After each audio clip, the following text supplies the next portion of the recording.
Turn that volume up. You know you want it. It's time for Women's Basketball TV with former NCAA champion, WNBA champion, business mogul, and national TV personality, Fran Harris. Oh yeah, we got a new segment where I'm going to be interviewing some of the best talent around the country. Could be on the court, could be off the court, might be players, might be coaches, might be announcers, might be parents.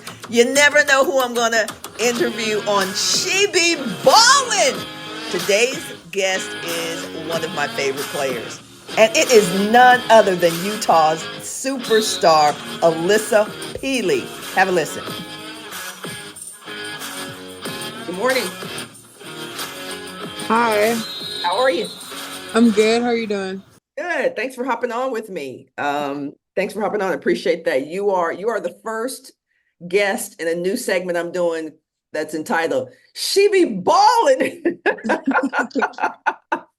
Right. So I was thinking of what I wanted to name the segment. I was like, you know what? This is what when I watch these players, this is kind of what I say. So you are kicking us off. So I don't know if you know anything about me, but I played at the University of Texas. I played on the NCAA's first undefeated women's championship team back in 1986. So I don't call myself an OG. I call myself an OB, an original baller. And I'm amazed at what's happening in our game. I also was an announcer for ESPN. I call the games for Dallas Wings now. So still very much involved in our game and really love your game and love how your team has been playing. So this will be pretty quick, and hopefully I'll ask some questions that nobody's asked you, because I like to do that on my show. Just kind of think about the things that players maybe when I played are thinking about as y'all watching y'all, and also some of the things that are not just the normal questions that people ask. So you ready to jump in? Yes, I'm ready. All right, great. So first thing is, I think you played in an era, I can say era, when there was no NIL. Was your freshman year no NIL? Yes, my freshman, sophomore year. Okay, no NIL, no name, image, and likeness. Let's jump into the business of the game and how that's changed over the last few years. Do you feel any difference? And if so, what's the difference in how you feel pre-NIL and right now? Honestly, like the first year, I didn't think it was like super impactful when it first came out, but I definitely think this year it's kind of amped up a little bit, and it's been, honestly, from what I've seen, just like a big reason why like some kids are choosing to go to certain places and things like that. So it's a big thing for, I think, schools getting recruits and things like that. Mm-hmm. And then also, like, for me, I got a big family and a bunch of siblings, and my parents, I know it's kind of hard on them to keep on providing for all of us. So, whenever I can help out in that way, I love to do that. And that's how I kind of utilize the NIL. But yeah, I think it's a great opportunity for athletes to earn money off of just who they are. And it's yeah, like I said, a great opportunity, and just for them to be financially stable and things like that. Right. And so when you got to USC, you literally were planning to stay there for 4 years, right? That's the other thing about pre-NIL and pre-transfer portal, is that when I came to Texas, I wanted to leave my freshman year just like most people, like I'm out of here, like I'm leaving. But I stayed. In this generation, it's like, if I don't like the way your shoes looking today, I can leave. I got the transfer portal. What impact do you think that's had on the game? Yeah, I think I don't know, to be real and like to be honest. Yeah. I think it's been like, honestly, like going in as a freshman, you need those tough challenges and things like adversity hits, and like to get through those things to kind of like elevate you as a person and like you as a player. And so I think like it's kind of like an easy way out in a way. And then, but like on the other side of things, I do understand that, people may think, they're going into a place where it's better, and then it ends up being kind of backfiring on them. So I just think that it's impacted in a way where like people are just, I don't know, like it's kind of like an easy way out, or like just an easy solution, I guess, at the time. Yeah, and as you said, sometimes you are in a situation where it really is not a good fit. And I'm glad that it's a possibility. You have the option to go, you know what, I'm gonna go out here and see. But that's what you would do in a job, right? And now it's becoming more like a professional situation. But what do you think about playing with a different coach, a different team? Like you literally legit could be playing with a different coach, a different team almost every year, you know, at least once or twice in your career. What has that transition been like for you? It was great to be honest. Like the transition was super smooth.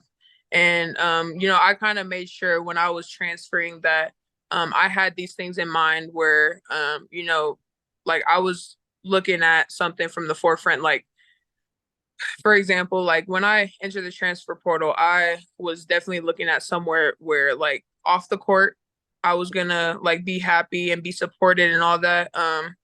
And then uh just a family atmosphere. I know that's super cliche and everybody Yeah. says they have it, but you know, I think here really, really has that not only just our team, but just the whole university. And so yeah, I mean, the coaching change, I mean, well, my first 2 years at SC, I had the coaches I was recruited by, and then my junior year, we had a whole new coaching staff. And so that's where I kind of struggled a little bit. Mhm. Just with the fit for me. And so, Yeah. you know, I made sure that, you know, the coaches that I would transfer to would, you know, take care of me, believe in me and all that. Not to say that, you know, the coaches at USC Right. didn't, but you know, they just supported me in a way I think that was more my style and like who I am as a person. And yeah, like I said, the transition was super smooth for me. Like it was honestly easier than I thought it would be. And Yeah. you know, I'm super blessed to be in this position. Hey, did you know that I wrote the first novel set in the world of the WNBA? Yeah, it's called Houston by Morning, and it is about a first round draft and her foray into the league. It's pretty cool. It's grown folks stuff, though. I will warn you, it's grown folks stuff. So make sure you check it out. It's on Amazon right now. You can get it as hard copy, paperback, as well as on Audible. Check it out. And here's the rest of the interview.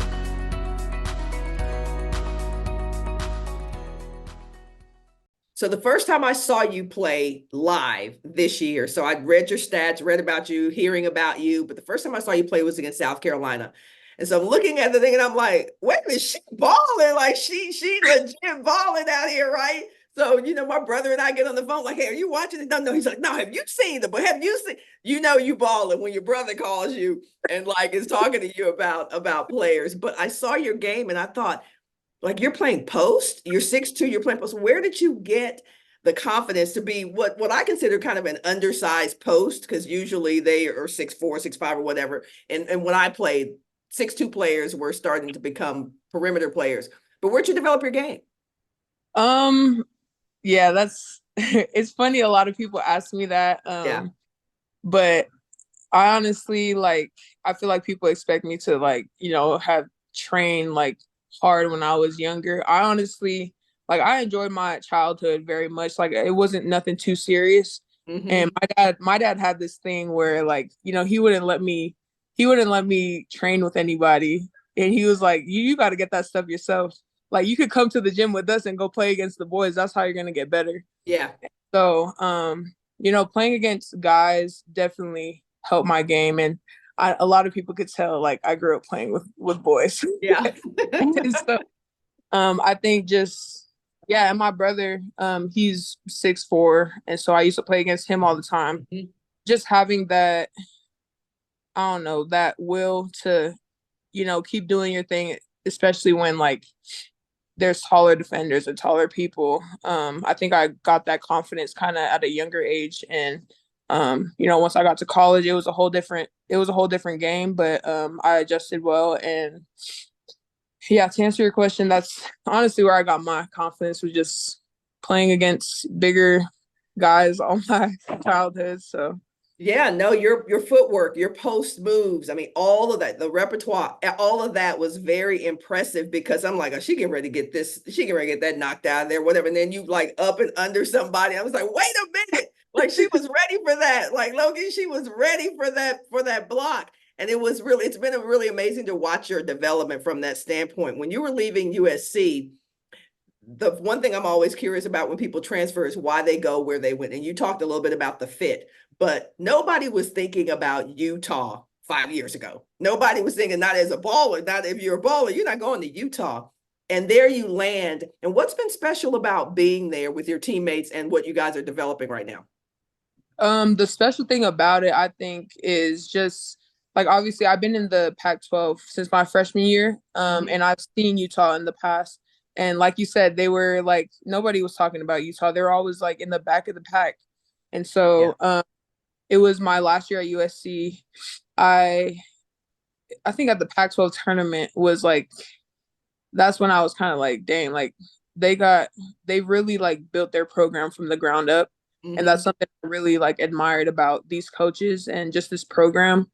And yeah, I think that's what makes it so special. And that's what kind of drives a successful team. Because, like when you're a big name team and, you always have that kind of standard.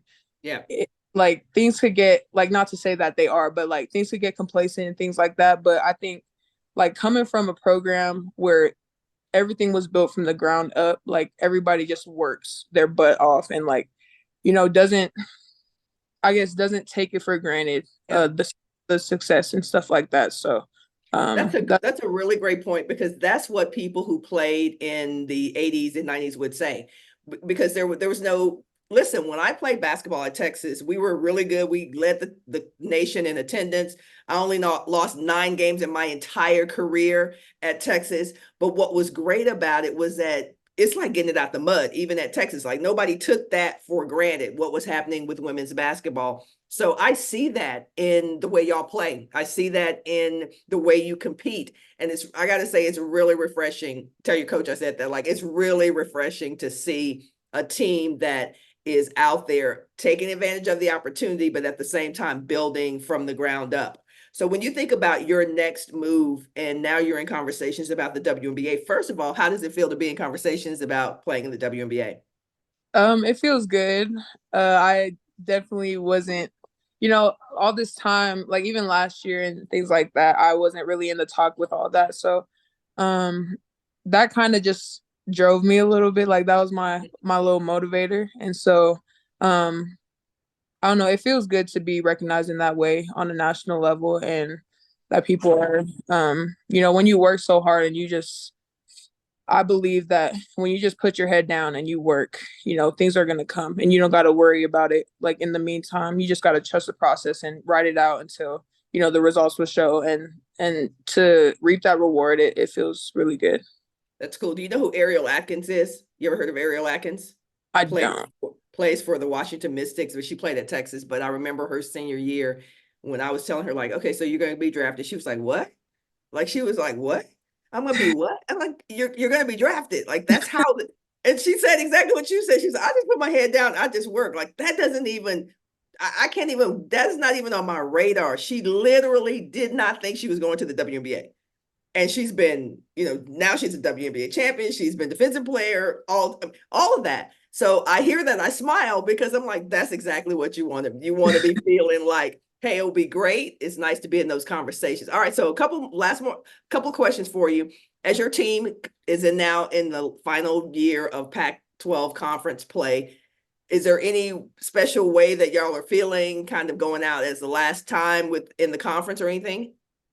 Yeah, I mean, the Pac-12, I think, especially like I said, being in the Pac-12 for as long as I played college ball, it's a special conference, and it's kind of sad to see it come to an end. But I think every school that are moving are doing it for the betterment of their programs. So, I mean, I think our goal has always been to win championships and things like that. But this year, I think it makes it that much more special, of it just being the last Pac-12 conference games and the tournament and things like that. So that definitely drives us a little harder to accomplish those things. All right, last question. So if we're sitting here, we're having a conversation maybe 3 years from now. Where are you? What are you doing? What are you doing professionally, and what's your life like? Ooh. I would be still playing basketball, hopefully, in the league. Um, by then I would want to kind of have my own business of some sort. I don't really know what yet, but I don't know. I feel like marketing and stuff like that is something that I'm kind of trying to put myself out there more in, just because of my like cultural background and things like that. Yep. Just to kind of represent my people, because I come from two very like unique backgrounds. And just kind of, because like to start off this season, I've had so many like just supporters from like people who are the same descent of me. So just to kind of carry that with pride and put, I guess, my people on the map, I think that's what I would be wanting to do in the next 3 years. I played in a tournament in Alaska my sophomore year in college. Cold as hell. Like, what in the world is going on? It's cold and dark here. So shout out to you for coming up out of, I don't know how y'all do it. It was crazy. I don't know how I did it all those years. Basketball saved me.